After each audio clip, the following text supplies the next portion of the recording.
This episode presented by My Jersey Designs.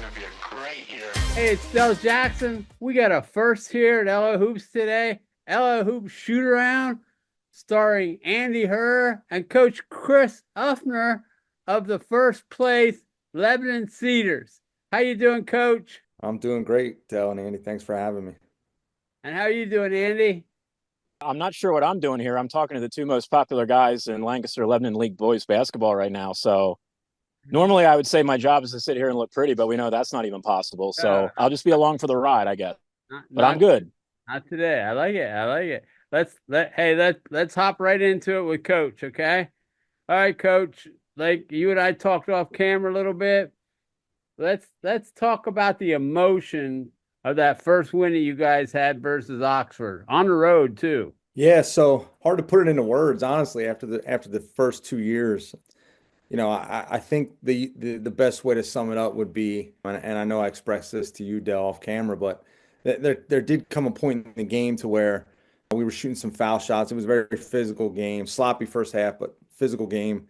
Second half, we're knocking down some foul shots at the end to seal it. And, you know, there comes a point in the score and time situation when you kind of realize that the game's decided. And one of my assistant coaches, Frank DeShulio, who is Ben DeShulio's father, yelled out to him, "Hey, I just want to see you make 2 foul shots." And the smile on Ben's face when he looked back at him, it was almost like I could physically see a little bit of weight just lifted off of our shoulders, you know, and then the emotion kind of went through the other kids. They were all excited. And so it was a great feeling. I felt really great for my kids and my staff, all of our fans that drove all the way to Oxford. And then they all sprinted into the locker room and showered me with water when I got in there. So they were all having a party. So it was a good time.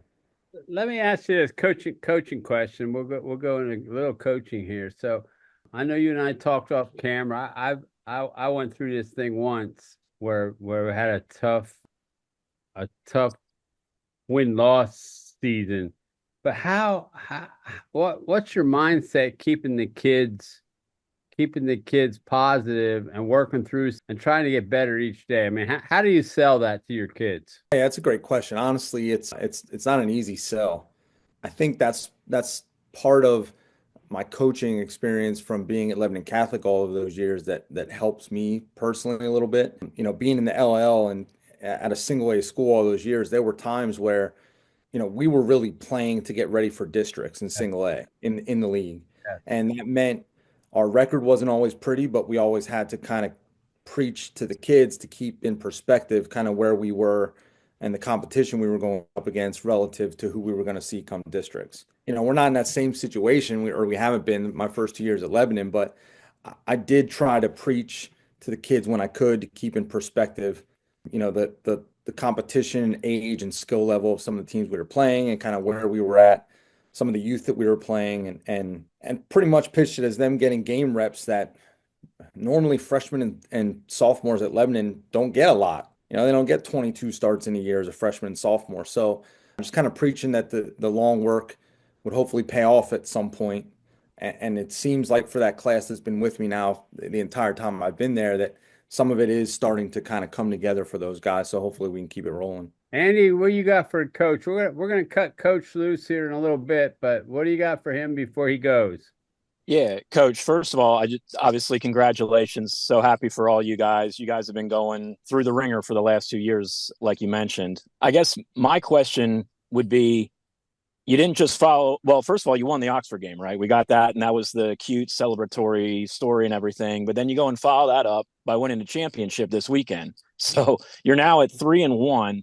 And I guess what I'm curious about more from like a mental makeup mindset type thing is, are you guys necessarily ready to be no longer the cute story? Because now you're a legitimate threat. I mean, you're 3-1, you're already a title holder, albeit in an opening, you know, season tournament. Do you think you guys are sort of ready from that 180 of, you know, being the cute story of winning to, like I said, like Dell said, you guys are sitting at the top of the pecking order right now. I understand we haven't played section games, but I don't think many people expected to see Lebanon sitting up there at 3-1 after the first week of the season. Yeah, I mean, we're honestly ready to move on from the cute story. Sure. We're ready to build from kind of what we've had the first week. We also know when we get to section play in section 1, you know, there really aren't any easy outs. So we're taking it one game at a time. I mean, we're still building. We're far from a finished project, obviously. We kind of looked at this tip-off tournament as like one little 2-game season, and it is great to talk about winning a championship, and it's great to say we won the tip-off tournament. And that's something for us to start from. And where we go from here, we'll see what happens. But we do know we got a long road ahead, and we're going to keep working and keep trying to get better and win every day.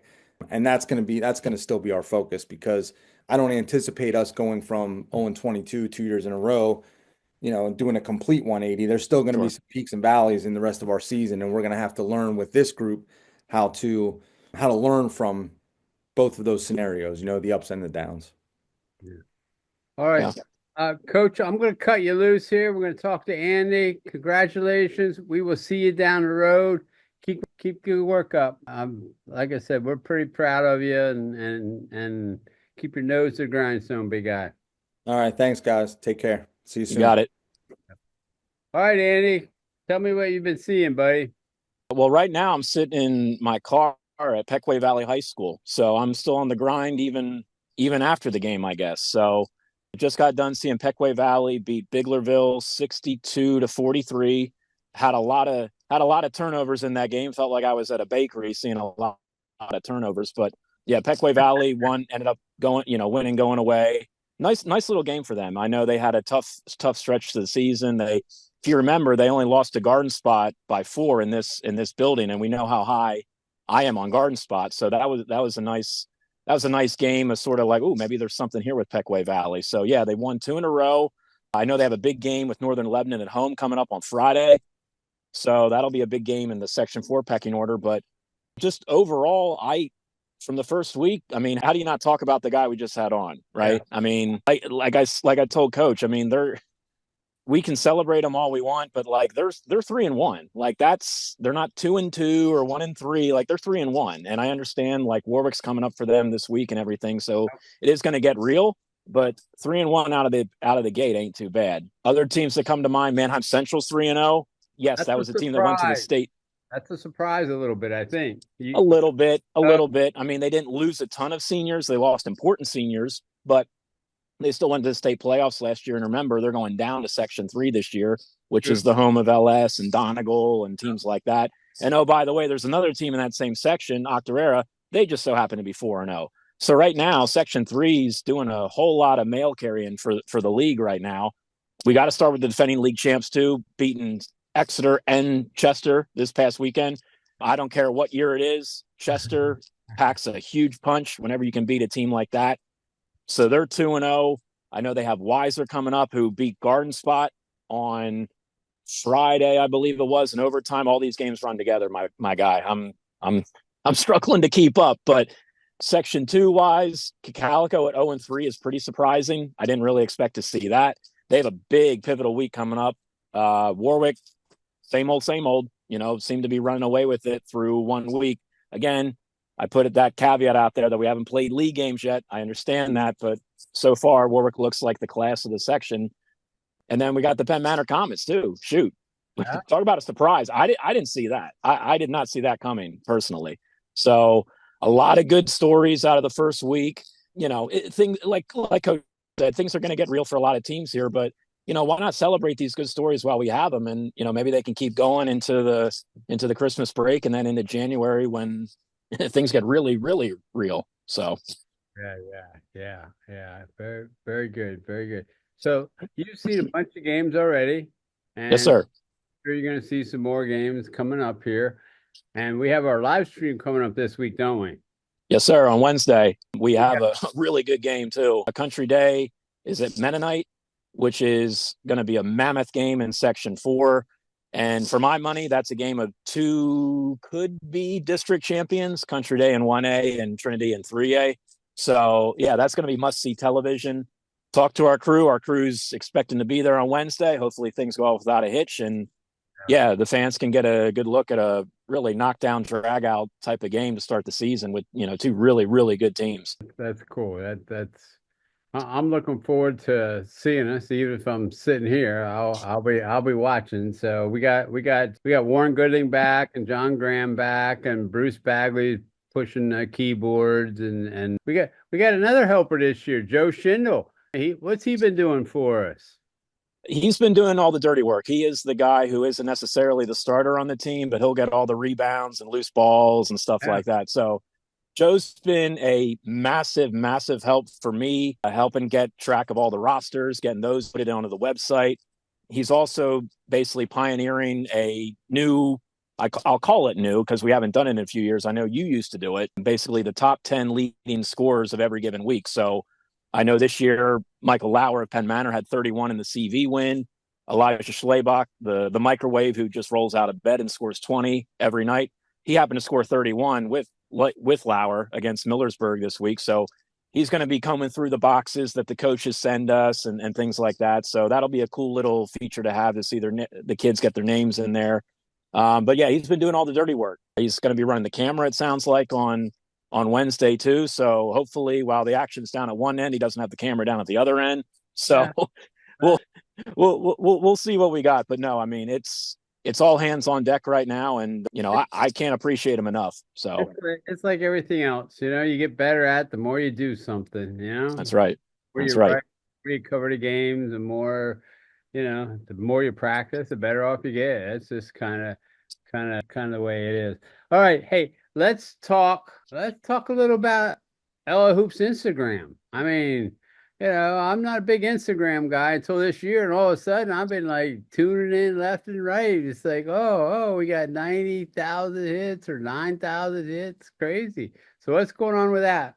Yeah, so that's another helper we have. Sterling Cross, we were fortunate enough that he's also like us, and he loves, doing hoops and going out and doing his thing. And he's basically our in-house videographer, and he's getting all the highlights with the songs and basically all the quick little chop ups that the kids like to put on their little highlight tapes. And yeah, I'm not an Instagram guy either. I like to think I'm young, but even I don't have an Instagram. Of course, I'm probably the only person who still doesn't have a streaming service, so I guess I'm unique in a lot of ways. But no, the Instagram, like you said, it's popping off. It's really cool. I mean, the kids like that type of stuff. I'm more of the old school written word type guy for the old souls. But yeah, we got the new school with the old school, and we're trying to meld it all together as best we possibly can. And one week in, I don't know, I think we're doing a pretty good job.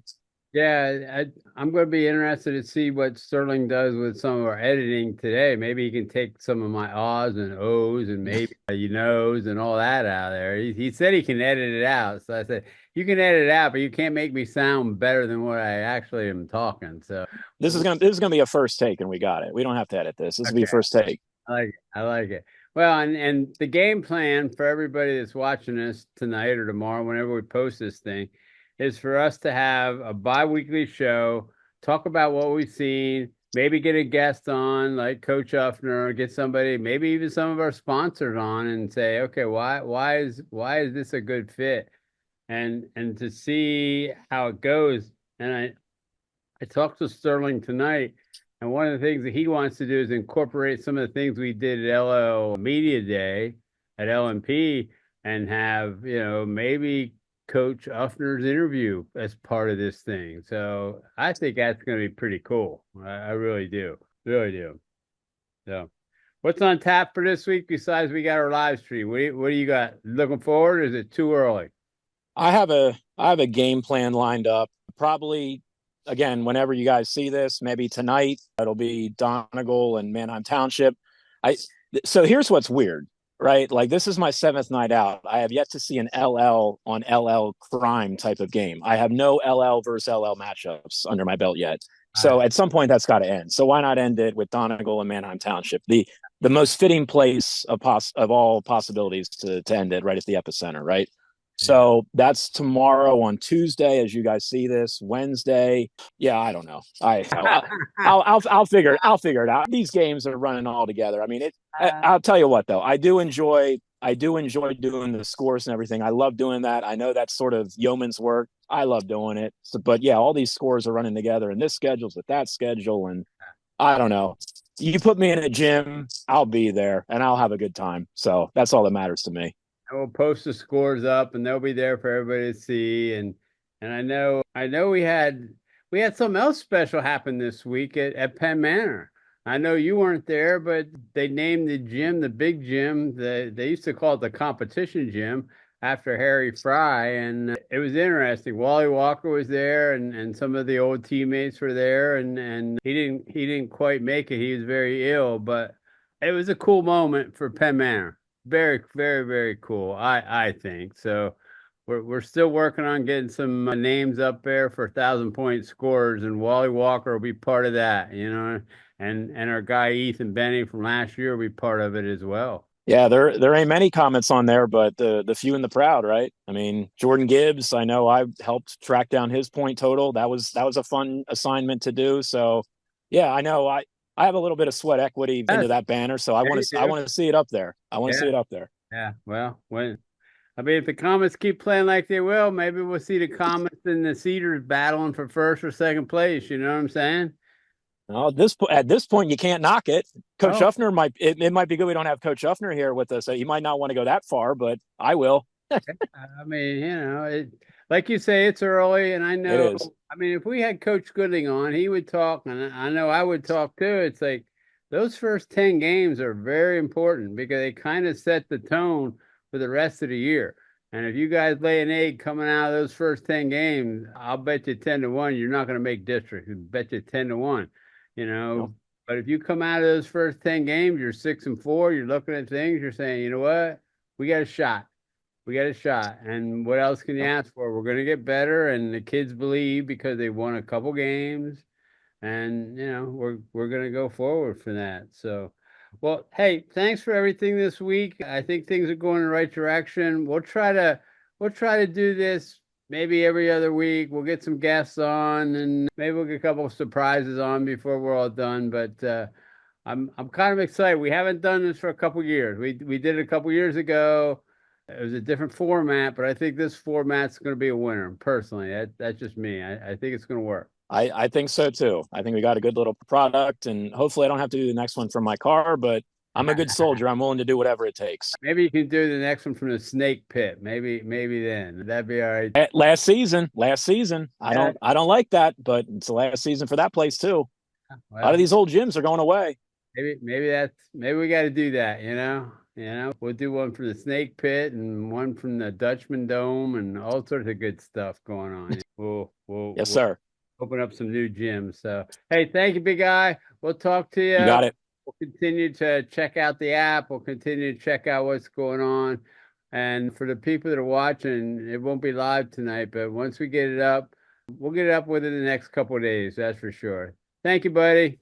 Thank you. Be well. Yep. It's gonna be a great year.